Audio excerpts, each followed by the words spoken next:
ഹൃദയത്തിനൽ താരയിൽ വന്നൻ ആഴലിൻ കൂരിരുൾ മാറ്റി നീ എന്റെ പ്രാർത്ഥന കേട്ടു, നീ എന്റെ മാനസം കണ്ടു.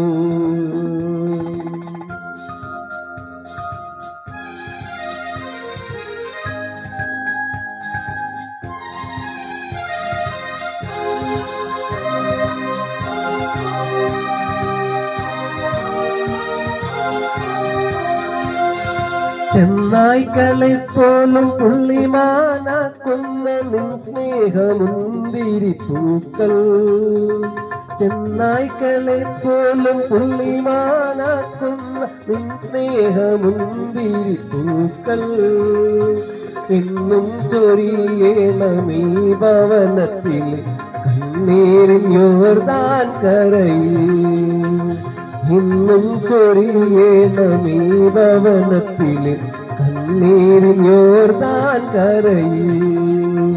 നീ എന്റെ പ്രാർത്ഥന കേട്ടു, നീ എന്റെ മാനസം കണ്ടു. ഹൃദയത്തിനൽ താരയിൽ വന്നൻ ആഴലിൻ കൂരിരുൾ മാറ്റി, ഹൃദയത്തിനൽ താരയിൽ വന്നൻ ആഴലിൻ കൂരിരുൾ മാറ്റി. നീ എന്റെ പ്രാർത്ഥന കേട്ടു, നീ എന്റെ മാനസം കണ്ടു.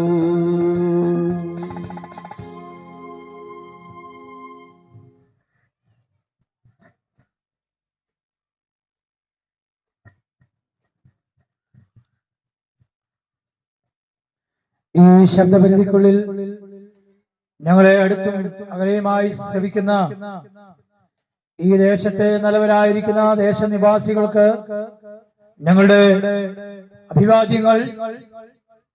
നമ്മുടെ നാടിനെ മുച്ചോറ് മുടിക്കുന്ന, ത്രസിപ്പിക്കുന്ന മദ്യത്തിനും മയക്കുമരുന്നിനും ലഹരി പദാർത്ഥങ്ങൾക്കും എതിരായിട്ടുള്ള ബോധവൽക്കരണ സന്ദേശ സുവിശേഷ യാത്രയാണ് ഈ ദേശത്ത് എത്തിയിരിക്കുന്നത്. ജീവിതത്തിന്റെ തിരക്കുകളിലായിരിക്കുന്ന നിങ്ങളെ ചില നിമിഷങ്ങൾ ഈ സന്ദേശം കേൾക്കുവാൻ വേണ്ടി സാദരം ക്ഷണിച്ചുകൊള്ളുന്നു. 78 വർഷങ്ങൾക്ക് മുമ്പ് കാലയവനിക്കുള്ളിൽ മറയപ്പെട്ടതായ സമ്മതിതരായിരിക്കുന്ന നമ്മുടെ സ്വാതന്ത്ര്യ സമര സേനാനികൾ നമുക്ക് നേടിത്തന്നതായ സ്വാതന്ത്ര്യമാണ് ഞാനും നിങ്ങളുമൊക്കെ അനുഭവിക്കുന്നത്. 28 സംസ്ഥാനങ്ങളായി 8 കേന്ദ്ര ഭരണ പ്രദേശങ്ങളായി ഏകദേശം 122 ഭാഷകൾ സംസാരിക്കുന്ന 140 കോടി ജനങ്ങൾ വസിക്കുന്ന ബൃഹത്തായിരിക്കുന്ന ഒരു സാമ്രാജ്യമാണ് നാം ഒക്കെ അധിവസിക്കുന്നതായ നമ്മുടെ ഭാരതം എന്ന് പറയുന്നത്. ഇന്ന് ലോകത്തിലെ ഒരു വലിയ ശക്തിയായി നമ്മുടെ ഭാരതം മാറുന്നതായിട്ട് നമുക്ക് കാണുവാൻ കഴിയുന്നു. മാറി മാറി വന്നതായ നമ്മുടെ കേന്ദ്ര സർക്കാരുകൾ നമ്മുടെ രാജ്യത്തിന്റെ ഉന്നമനത്തിക്ക് വേണ്ടി ഒത്തിരി കാര്യങ്ങൾ സംഭാവന ചെയ്തുകൊണ്ടിരിക്കുന്നു. എന്നാൽ വളരെ ദുഃഖത്തോടെ വിളിച്ചു പറയട്ടെ, വരും കാലങ്ങളിൽ നമ്മുടെ നാടിന്റെ നട്ടെല്ലായി നിൽക്കേണ്ടതായ യുവജനങ്ങൾ മദ്യത്തിനും മയക്കുമരുന്ന് ലഹരി പദാർത്ഥങ്ങളും അടിമകളായി അവരുടെ ജീവിതം നശിപ്പിച്ചുകൊണ്ടിരിക്കുന്നു എന്ന് നമുക്ക് കാണുവാൻ കഴിയുന്നു. 14 ജില്ലകൾ മാത്രമുള്ള 3.5 കോടി ജനങ്ങൾ വസിക്കുന്ന ദൈവത്തിന്റെ സ്വന്തം നാടായ കേരവൃക്ഷങ്ങളുടെ കൽപ്പവൃക്ഷങ്ങളുടെ നാടായിരിക്കുന്ന 100% സാക്ഷരത കൈവരിച്ചതായ പുഴകളും കളകളാ ഒഴുകുന്നതായ അരുവികളും തോടുകളും നദികളും അങ്ങനെ കടലും കായലും ഒക്കെ ഉള്ളതായ പച്ചപ്പിന്റെ ഏറ്റവും ശ്രേഷ്ഠമായിരിക്കുന്ന ഒരു കൊച്ചുനാടാണല്ലോ നമ്മുടെ കേരളം. ഈ കൊച്ചുനാടായിരിക്കും നമ്മുടെ കേരളം ഇന്ന് വലിയൊരു മഹാവിപത്തിലൂടെയാണ് കടന്നു പോകുന്നത്. ഒന്ന്, മദ്യപാനവും ലഹരി പദാർത്ഥങ്ങളും വർദ്ധിക്കുന്നു. 2, കൊലപാതകങ്ങൾ, പീഡനങ്ങൾ. 3, കുടുംബ തകർച്ച, കൂട്ട ആത്മഹത്യകളെല്ലാം വർദ്ധിച്ചുകൊണ്ടിരിക്കുന്നതായിട്ട് നമുക്ക് കാണുവാൻ കഴിയുന്നു. ഇന്ന് നമ്മുടെ കൊച്ചു കേരളത്തിൽ ഒഴിച്ചുകൂടാത്തതായ ഒരു വിഭവമായിട്ട് മദ്യപാനം മാറിക്കൊണ്ടിരിക്കുന്നു. ദുഃഖം വന്നാലും സന്തോഷം വന്നാലും ഏത് ഈവനിലും ഒഴിച്ചുകൂടാൻ പറ്റാത്തതായ ഒരു വിഭവമായിട്ട് മദ്യപാനം മാറുന്നതായിട്ട് നമുക്ക് കാണുവാൻ കഴിയുന്നു. ഫാമിലിയായിട്ട് കുടുംബമായിട്ട് ഒന്നു ചേർന്നിരുന്ന് മദ്യപിക്കുന്ന അനേക ഭവനങ്ങളെ നമുക്ക് കാണുവാൻ കഴിയുന്നു. അങ്ങനെ പ്രത്യേകമായ ഒരു തരത്തിലേക്ക് നമ്മുടെ നാട് മാറിക്കൊണ്ടിരിക്കുന്നു. മദ്യം മനുഷ്യനെ നീതിമാർഗത്തിലേക്ക് നയിക്കുന്നില്ല. മദ്യം മനുഷ്യനെ സത്യത്തിലേക്ക് നയിക്കുന്നില്ല. മദ്യം മനുഷ്യനെ സമ്പന്നതയിലേക്ക് നയിക്കുന്നില്ല. പല സാമ്രാജ്യങ്ങളും തകർന്നത്, പല ബിസിനസ്സുകളും തകർന്നിരിക്കുന്നത്, അതിന്റെ പിൻബാമ്പുറങ്ങൾ നാം ഒന്ന് പരിശോധിച്ചാൽ നമുക്ക് മനസ്സിലാക്കുവാൻ കഴിയുന്നത് അസന്മാർഗീയമായിരിക്കുന്ന ജീവിതവും മദ്യപാനവും ലഹരി പദാർത്ഥങ്ങളുടെ ഭാവത്തിൻ്റെതായ അനുഭവമാണെന്ന് നമുക്ക് മനസ്സിലാക്കുവാൻ കഴിയുന്നു. മദ്യം മനുഷ്യനെ സുബോധമില്ലാത്തവനാക്കി മാറ്റുന്നു. എന്റെ കുടുംബജീവിതം തകരുന്നു. നാടിനും വീടിനും മക്കൾക്കും ഭാര്യയ്ക്കും സ്വന്തക്കാർക്കും ബന്ധുക്കാർക്കും സമൂഹത്തിനും തലവേദനയായി മാറുന്നതായിട്ട് നമുക്ക് കാണുവാൻ കഴിയുന്നു. മനുഷ്യനെ മയക്കുന്നതായ ഒരു കരപ്പായി മദ്യപാനം മാറുന്നു. സുബോധമില്ലാത്തവനായി ഉടുവസ്ത്രം പോലും വലിച്ചെറിഞ്ഞ് ഓടകളിൽ ഇടുക്ക് ചാലുകളിൽ കിടക്കുന്നതായ അനേക മദ്യപാനികളെ നമുക്ക് കാണുവാൻ കഴിയും. നമുക്ക് ആദരിക്കുന്ന ആദരണീയനായിരിക്കുന്ന ശ്രീനാരായണ ഗുരു ഇങ്ങനെ പറയുവാനിടയായി, മദ്യം വിഷമാണ്, അത് ഉണ്ടാക്കരുത്, അത് തുടരുത്, കൊടുക്കരുത് നല്ല വേഗത്തിന്റെ വാക്കുകളെ കാറ്റിപ്പറിച്ചുകൊണ്ട് ഇന്ന് ഭവനങ്ങളിൽ വരെ എത്തുന്ന തരത്തിൽ മദ്യം ഒഴുകിക്കൊണ്ടിരിക്കുന്ന അനേക ഔട്ട്ലെറ്റുകൾ വർദ്ധിച്ചുകൊണ്ടിരിക്കുന്നതായിട്ട് നമുക്ക് കാണുവാൻ കഴിയുന്നു. ലോകപ്രസിദ്ധനായിരിക്കുന്ന ഷേക്സ്പിയർ ഇങ്ങനെ വിളിച്ചു പറഞ്ഞു, ഹേ മദ്യമേ, ഞാൻ നിനക്കൊരു പേര് നൽകുവാൻ പോകുക. എന്താണ് ആ പേര്? ഡെവിൾ, അല്ലെങ്കിൽ സാത്താൻ. പലപ്പോഴും മദ്യപാനി കുടുംബത്തിനും ദേശത്തിനും സമൂഹത്തിനും തലവേദനയായ ഒരു ഡെവിളായി മാറുന്നതായ അനുഭവങ്ങൾ നമുക്ക് കാണുവാൻ കഴിയുന്നു. നമ്മുടെ രാഷ്ട്രപിതാവായിരിക്കുന്ന മഹാത്മാഗാന്ധിയുടെ അടുത്ത് റിപ്പോർട്ടർ കടന്നു വന്നിട്ട് ഇങ്ങനെ ചോദിച്ചു, മഹാത്മാവേ, ഈ രാജ്യം അങ്ങ് ഭരിക്കുവാൻ വേണ്ടി ഒരു ദിവസം ലഭിച്ചാൽ അങ്ങ് എന്ത് ചെയ്യും? അദ്ദേഹം ഇങ്ങനെ പറയുവാനിടയായി, ഞാൻ റേഷനറിയുടെ വില കുറയ്ക്കുകയോ വീടില്ലാത്തൊരു വീട് കൊടുക്കുകയോ റോഡ് നന്നാക്കുകയല്ല ഞാൻ ആദ്യം ചെയ്യുന്നത്. കുടുംബജീവിതങ്ങളെ തകർക്കുന്ന ധരിപ്പണമാക്കുന്ന മദ്യശാലകൾ ഞാൻ അടച്ചുപൂട്ടും. മദ്യമനുഷ്യനെ തകർച്ചയിലേക്ക് മാത്രമേ നയിക്കുന്നുള്ളൂ. സ്വസ്ഥതക്കേടും സമാധാനവും ധനനഷ്ടവും ശാരീരികമായിരിക്കുന്ന സ്വസ്ഥതക്കേടും ഒക്കെ ഉണ്ടാകുന്നതായിട്ട് നമുക്ക് കാണുവാൻ കഴിയുന്നു. ഇന്ന് ലഹരി പദാർത്ഥങ്ങളുടെ ഒരു ഈറ്റില്ലമായി, ഒരു ഹബ്ബായി നമ്മുടെ കൊച്ചു കേരളം മാറിക്കൊണ്ടിരിക്കുന്നു. പ്രൊഫഷണൽ കോഴ്സുകൾ പഠിക്കുന്നവർ, MBBS പഠിക്കുന്നവർ, നഴ്സിംഗ് കോഴ്സുകൾ പഠിക്കുന്നവരാണ് ഇതിന് ഉപഭോക്താക്കളായി ഏജന്റുമാരായി മാറുന്നത്. ഓരോ ദിവസത്തെ പത്രങ്ങളിൽ അതിന്റെ മാധ്യമങ്ങളിലൂടെ നാം കാണുമ്പോൾ നമ്മുടെ തല താഴ്ന്ന ലജ്ജിക്കുന്നതായ തരത്തിലേക്ക് നമ്മുടെ കുഞ്ഞുങ്ങൾ മാറുന്നതായിട്ട്, യുവത്വങ്ങൾ മാറുന്നതായിട്ട് നമുക്ക് കാണുവാൻ കഴിയും. UN കണക്കനുസരിച്ച് 11 വയസ്സ് മുതൽ മേലോട്ട് ആൺ പെൺ വ്യത്യാസമെന്നെ മദ്യത്തിനും മയക്കുമരുന്നിനും ലഹരി പദാർത്ഥങ്ങൾക്കും അടിമകളായി മാറുന്നതായിട്ട് കാണുവാൻ കഴിയും. നമ്മുടെ സർക്കാർ പലതരത്തിലുള്ളതായ തടയിടുന്നതിന് വേണ്ടി പലതരത്തിലുള്ളതായ സംഘടനകൾ രൂപീകരിച്ചിട്ടുണ്ട്. എന്നാൽ അതിന് പരിധിയും പരിമിതിയുമുണ്ട്. വല്ലാത്തതായ ഒരു സമൂഹത്തിലൂടെയാണ്, വല്ലാത്തതായിരിക്കുന്ന അനുഭവത്തിലൂടെയാണ് ഞാനും നിങ്ങളുമൊക്കെ കടന്നു പോകുന്നത്. കൊലപാതകങ്ങൾ വർദ്ധിക്കുന്നു. പല കൊലപാതകങ്ങളുടെയും പിൻബാമ്പുറങ്ങൾ നാം ഒന്ന് പരിശോധിച്ചു കഴിഞ്ഞാൽ അന്വേഷണ ഉദ്യോഗസ്ഥന്മാർ ഇങ്ങനെ എഴുതി ചേർക്കും, കൊലപാതകി മദ്യപാനിയായിരുന്നു, കൊലപാതകി ലഹരി പദാർത്ഥങ്ങൾക്ക് അടിമയായിരുന്നു. ചില വർഷങ്ങൾക്ക് മുമ്പ് നമ്മുടെ തലസ്ഥാനഗരി ഞെട്ടിച്ചതായ ഒരു കുടുംബത്തിലെ 5 പേരെ ഒരു യുവാവ് ആ ഭവനത്തിലെ ആൺതരി ചുട്ടുകൊല്ലുവാനിടയായി. പിന്നാമ്പുറം പരിശോധിച്ചപ്പോൾ ആഭിചാരവും മദ്യപാനവും ലഹരി പദാർത്ഥവും അതിൻ്റെതായ പിന്നാമ്പറത്തിൽ നമുക്ക് കാണുവാൻ കഴിയുന്നു. സുബോധമില്ലാത്തവനായി തന്റെ മാതാപിതാക്കന്മാരെ, തന്റെ സഹോദരിയെ, തന്റെ അമ്മയെ കൊല്ലുവാനിടയായി, ചുട്ടുകരിക്കുവാനിടയായി തീർന്നു. എന്തിനു വേണ്ടി? ചില ആഴ്ചകൾക്ക് മുമ്പ് ആലപ്പുഴ ജില്ലയിൽ ഒരു യുവ അഭിഭാഷകൻ ലഹരിക്ക് അടിമയായി തന്റെ പിതാവിനെയും മാതാവിനെയും മാതാവും പിതാവും എന്നുള്ളതായ തിരിച്ചറിവില്ലാതെ വെട്ടുവാനിടയായി. തന്റെ പിതാവ് ഏകദേശം 45 വെട്ടേറ്റ് ഈ ലോകത്തോട് വിട പറയുവാനിടയായി.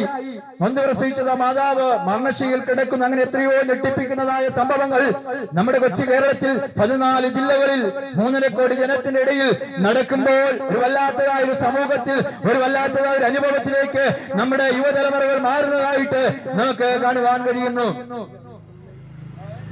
പീഡനങ്ങൾ വർദ്ധിക്കുന്നു.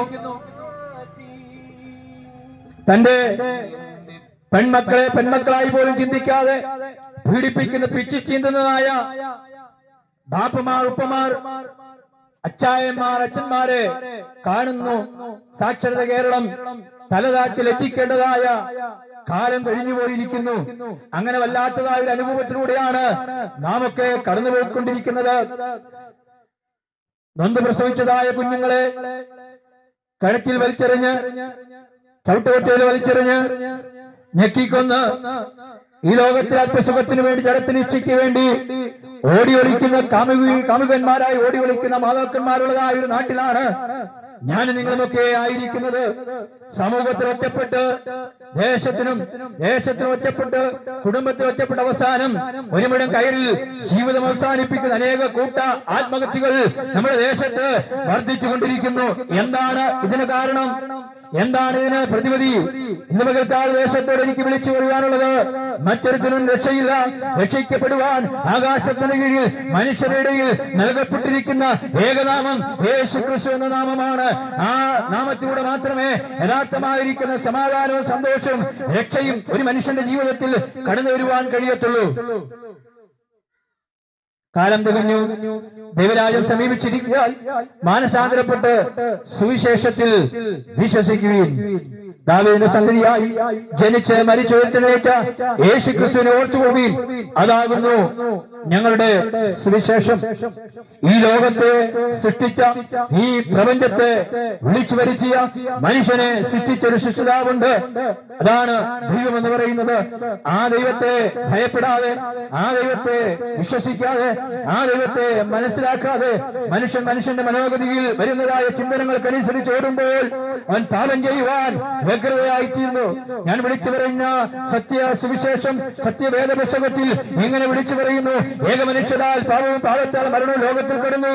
പാപത്തിൽ ആണ്ടുപോയ മാനവജാതിയെ രക്ഷിക്കുവാൻ ഈ ലോകത്തിലെ ഒരു സാമ്രാജ്യ ശക്തികൾക്കോ, ഒരു മത അധ്യക്ഷന്മാർക്കോ, ഒരു മേല അധ്യക്ഷന്മാർക്കോ, ഒരു രാഷ്ട്ര നേതാക്കന്മാർക്കോ, ഒരു ലോകത്തിലെ യാതൊരു തരത്തിലുള്ള വ്യക്തികൾക്കോ കഴിയാതിരുന്നപ്പോൾ പിതാവാം ദൈവത്തോട് സമത്വമുള്ളതായ കർത്താവായ യേശു ക്രിസ്തു താണഭൂമിയിലേക്ക് ഇറങ്ങി വന്ന മനുഷ്യാവതാരം എടുത്ത് 33 തിരുവയസ്സ് ലോകത്തിൽ ജീവിച്ച് പാപത്തിൽ ആണ്ടുപോയ, ദൈവത്തിൽ അകന്നുപോയ മാനവജാതിയെ രക്ഷിക്കുവാൻ വേണ്ടി 2 കള്ളന്മാരുടെ നടുവിൽ 3 ആണിമേൽ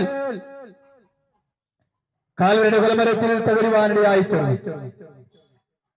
ആ രക്തത്തിലൂടെ മാത്രമേ മനുഷ്യന് യഥാർത്ഥമായിരിക്കുന്ന ശാന്തിയും സമാധാനവും സന്തോഷവും രക്ഷയും കണ്ടെത്തുവാൻ കഴിയത്തുള്ളൂ. ഈ ലോകത്തിലെ ഒരു നേതാക്കന്മാർക്കും പാപത്തിൽ ആണ്ടുപോയ മനുഷ്യനെ രക്ഷിക്കുവാൻ കഴിഞ്ഞില്ല. ലോകത്തെ കിടകിടകർപ്പിച്ചതായ അനേക വിപ്ലവ നേതാക്കന്മാരുണ്ടായിരുന്നു. നെപ്പോളിയൻ ബോണാപ്പാർട്ട്, അലക്സാണ്ടർ ചക്രവർത്തി, ലെനിൻ, കാർൽ മാർക്സ്, മുസ്ലോനി, ഹിറ്റ്ലർ, അങ്ങനെ നിരവധി പേർ ഈ ലോകത്തെ ജീവിച്ചിരുന്നു. മൺമറഞ്ഞു പോയവർ കല്ലറകൾ എന്നും അടഞ്ഞു കിടക്കുമ്പോൾ അവർക്കാർക്കും കഴിയാത്തത് പിതാവാം ദൈവത്തോട് സമത്വമുള്ള കർത്താവായ യേശു ക്രിസ്തു ഈ ഭൂമിയിലേക്ക് ഇറങ്ങി വന്ന് അത് നിവർത്തിക്കുവാൻ ഇടയായിത്തീർന്നു. നിങ്ങൾ ഏത് സമൂഹത്തിലുള്ളവനായിക്കോട്ടെ, ഏത് വ്യക്തിത്വമുള്ള വ്യക്തിയായിക്കോട്ടെ, മതമില്ലാത്ത ക്രിസ്തുവിനെ നിങ്ങളുടെ ഹൃദയത്തിൽ സ്വീകരിക്കുന്നുവെങ്കിൽ യഥാർത്ഥമായി രക്ഷയും സമാധാനവും നിങ്ങളുടെ ജീവിതത്തിൽ ഉണ്ടാകുവാനിടയായിട്ട് യേശു ക്രിസ്തു താണഭൂമിയിലേക്ക് കടന്നു വന്നത് ക്രിസ്ത്യാനിയുടെ ദൈവമായിട്ടല്ല, ഏതെങ്കിലും രാഷ്ട്രീയ പാർട്ടി സ്ഥാപിച്ച നേതാവായി മാറുവാനല്ല. മതമില്ലാത്ത ക്രിസ്തു എല്ലാ മനുഷ്യരെയും സ്നേഹിക്കുന്നു. ഇന്ന് 800 കോടി ജനങ്ങൾ ഈ ലോകത്ത് വസിക്കുന്നുവെങ്കിൽ അത്രയും പേരെ സ്നേഹിക്കുവാൻ വേണ്ടി, അത്രയും പേരെ പാപത്തിൽ നിന്ന് വിടുവിക്കുവാൻ വേണ്ടിയാണ് കർത്താവായ യേശു ക്രിസ്തു ഈ താണഭൂമിയിലേക്ക് കടന്നു വന്നത്. ഇന്ന് നാം കാണുന്നതെല്ലാം താൽക്കാലികമാണ്. ഇതെല്ലാം ഇളകുന്നതാണ്. ഭരണ സംവിധാനങ്ങൾ നാം കെട്ടിപ്പടുക്കുന്നതായിരിക്കുന്ന വീടുകൾ, സൗധങ്ങൾ, കെട്ടിടങ്ങളെല്ലാം ഒരു നിമിഷം കൊണ്ട് തകർന്നു പോകുന്നതാണ്. എന്നാൽ ഇളകാത്തതായി ഉറച്ചു നിൽക്കുന്ന ഒരു രാജ്യമുണ്ട്. അത് കർത്താവായ യേശു ക്രിസ്തു സ്ഥാപിക്കുന്നതാണ്.